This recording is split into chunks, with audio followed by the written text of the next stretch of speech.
Furtuu guddinaa bu'uura jijjiiramaa barnoota.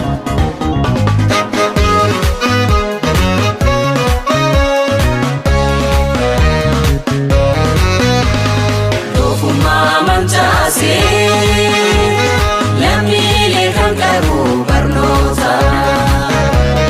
Beekumsa sammuutiin kan biyya ijaaru barnoota. Barnoota, madda beekumsaati barnoota, barnoonni hundumaaf barnoota, ibsaa jireenyaati barnoota. Lammiin barnoota qarame biyya ijaara barnoota cimaa.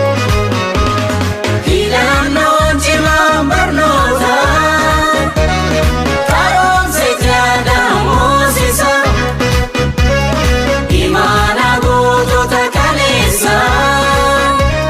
Barnoota qulqulluun jabeessa.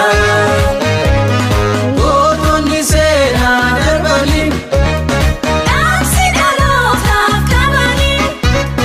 Mirga falmachuu lammii koo cimaa baraadhaa jedhanii.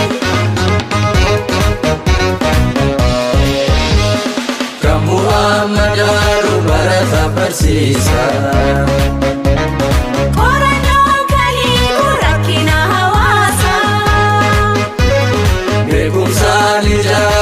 Lammi jijjiiru.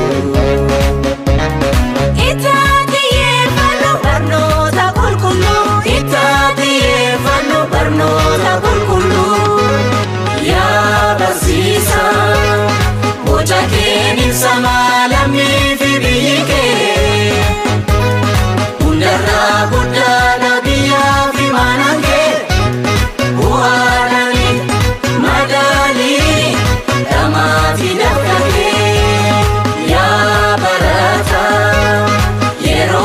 Kusaduu ittiin fayyadamii dursii of gaafadhu beekumsaan simii baradhu qoradhu tajaajili lammii.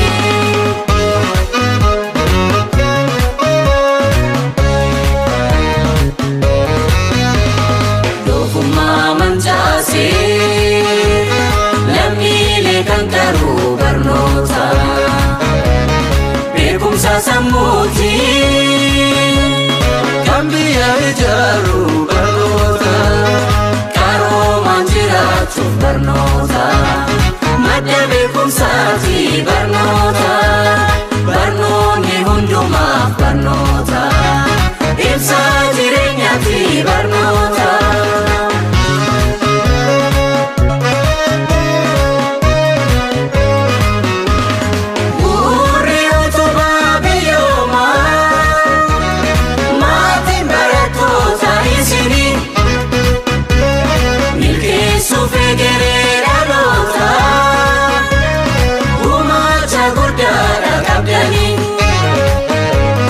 Barnoota tiichimsaa ijoollee. Tumsaa jabeessaa hirmaanna.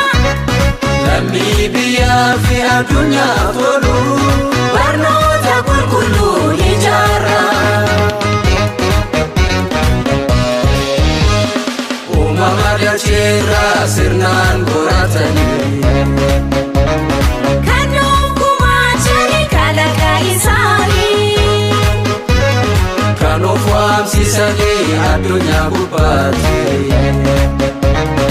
Iccitiin milkaa'u bu'aa barnootaati. Iccitiin milkaa'u bu'aa barnootaati.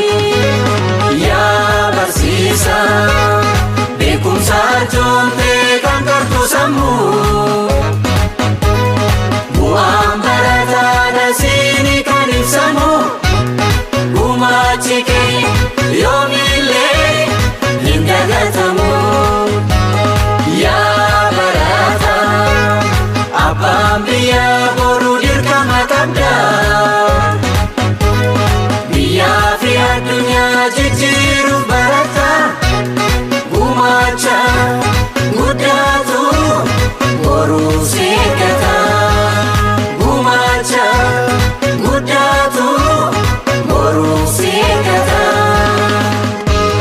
jiraadhaa.